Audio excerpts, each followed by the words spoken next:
tous, aujourd'hui on va parler du théorème de Thalès. Et on va se contenter des bases pour le moment. On va apprendre à écrire ce qu'on appelle les égalités de Thalès. Donc pour la rédaction, on verra plus tard. On va s'exercer sur cet exemple ici, sur ce schéma. On a donc le triangle UIO, le point P qui appartient à IU, et le point J qui appartient à OU. Les deux droites en bleu, IO et PJ, sont parallèles.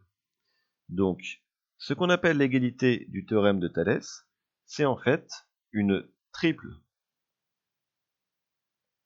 égalité entre trois fractions. Et donc, pour bien identifier les fractions, dans un premier temps, il faut repérer ce qu'on appelle le sommet principal. Dans mon triangle, j'ai bien sûr trois sommets, U, O et I. Mais je vais observer les deux droites parallèles, les droites PJ et les droites IO. Ce qu'on appelle le sommet principal, il est en face de ces deux droites parallèles, donc ici, ça va être le sommet U. C'est mon sommet principal, en quelque sorte, ça va être mon point de départ. Donc en partant de ce sommet, je vais partir sur un côté, et je vais prendre la longueur UJ, donc c'est la petite longueur, divisée par la grande. Donc j'écris, c'est ma première fraction, la longueur UJ divisée par la longueur UO. Même principe de l'autre côté, je vais faire, toujours en partant de U, petit sur grand. Donc ça me donne ici UP sur UI. Et enfin, en restant dans la même logique, petite longueur, PJ, sur grande, IO. Donc PJ sur IO. Et voilà la double égalité. J'avais dit triple tout à l'heure, ça en fait trois fractions, mais on a ce qu'on appelle une double égalité.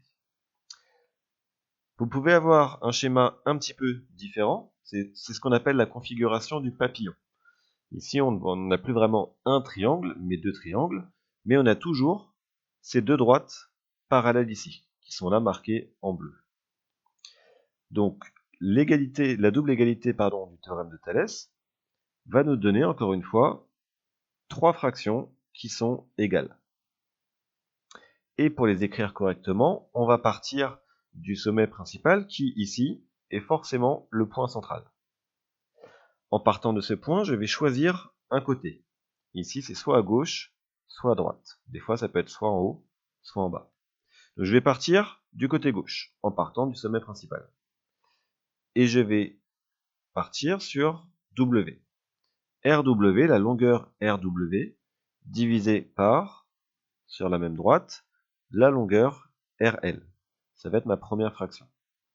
RW sur RL. J'avais commencé par la gauche, je continue à gauche, et je vais avoir la longueur RK divisée par la longueur RO.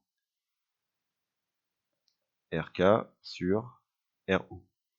Et je garde la même logique, toujours à gauche, la longueur KW sur la longueur OL. KW sur OL. Et voilà comment on écrit l'égalité de Thalès dans la configuration papillon.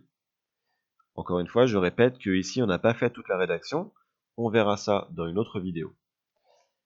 Et cette égalité-là va nous servir à trouver des longueurs manquantes. Si par exemple, on connaît la longueur RW, on connaît la longueur RL et la longueur RK, et bien dans ce cas-là, on sera en mesure de calculer la longueur manquante RO. Et je vous apprends ça dans une autre vidéo. Si tu penses avoir compris, alors abonne-toi à ma chaîne et viens vite sur contrôledemaths.com. Tu y trouveras toutes mes vidéos, des cours et des exercices aléatoires corrigés. À bientôt.